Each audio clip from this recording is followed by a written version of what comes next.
أشهد أن لا إله إلا الله.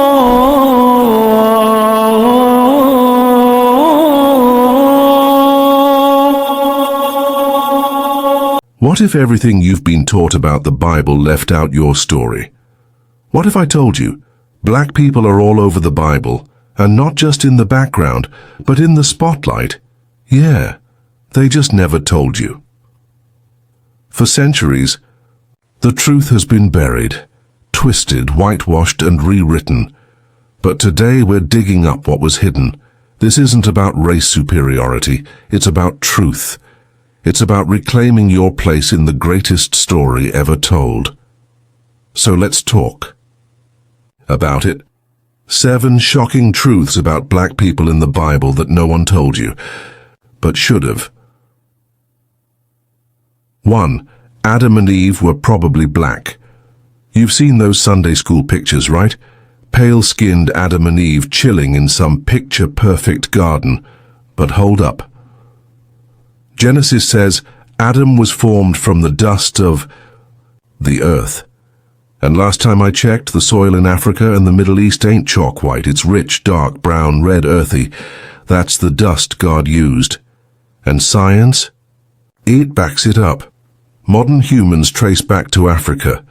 So the idea that the first humans were dark-skinned, not only possible, it's probable. The Bible's first chapter is telling you something powerful. Blackness is in the beginning. 2. Africa is all over the Bible. Most people think the Bible is all about Israel, maybe Babylon and Rome. Africa hardly gets a mention, but it's everywhere. Let's talk family. Noah had 3 sons, Shem, Ham, and Japheth. Ham's descendants? Cush, Ethiopia, Mizraim, Egypt, Put, Libya. All African nations. Abraham went to Egypt. Joseph ruled in Egypt. Moses was raised by an Egyptian princess. Even Jesus fled to Africa as a child. The Bible doesn't just pass through Africa. Africa helped shape the story. 3. Key biblical figures were black. Let me say this loud. Some of the Bible's most powerful people were black. Nimrod, the mighty warrior who built Babylon and Nineveh. He was the grandson of Ham. That's African lineage right there. Moses married an Ethiopian woman. And when his siblings spoke against her, God punished them. Not Moses. God made it clear racism isn't part of his plan. Remember the horse queen of Sheba, that powerful, brilliant woman who tested Solomon? Ethiopian tradition says her child with Solomon founded Ethiopia's royal line. Oh, and don't forget, Simon of Cyrene, the black man who carried Jesus' cross. On the most sacred day in history, God chose a black man to help carry the burden. These aren't side characters. These are pillars in the story. 4. The curse of Ham is a lie. Now let's tackle one of the biggest lies ever told.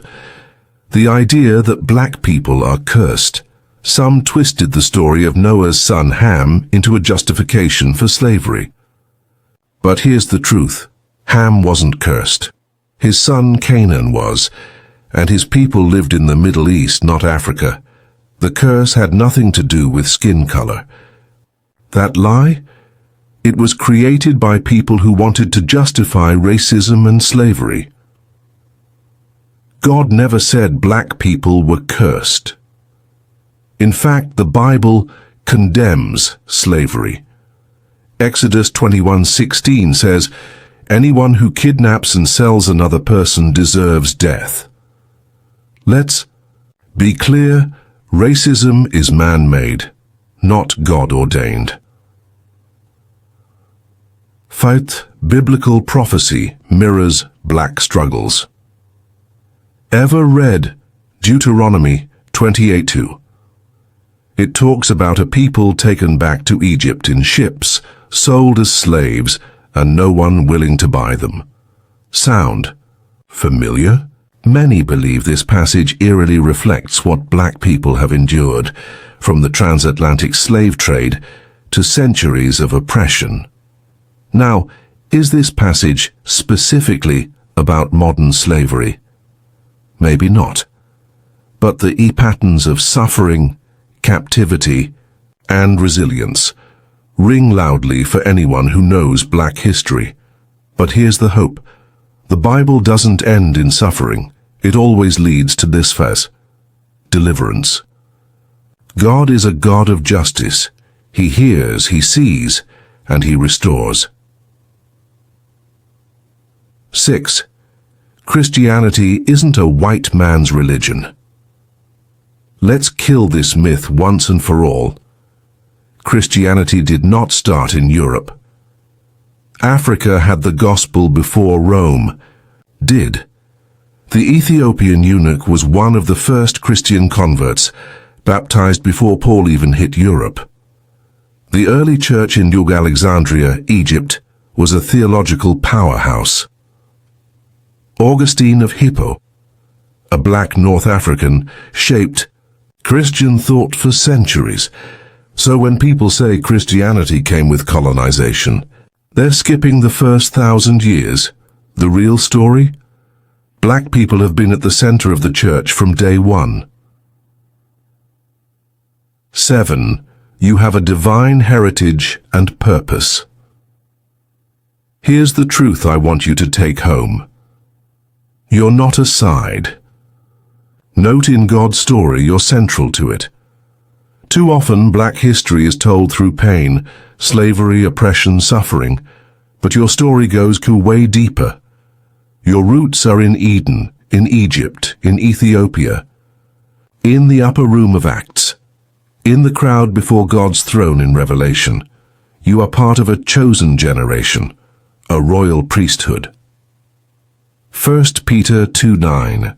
God's plan includes you, always has, always will.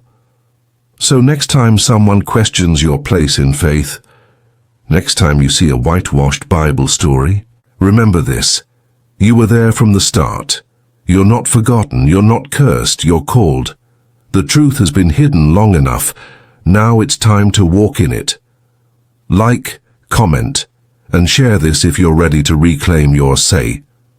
Biblical identity. And don't forget to subscribe for more truth that sets you free.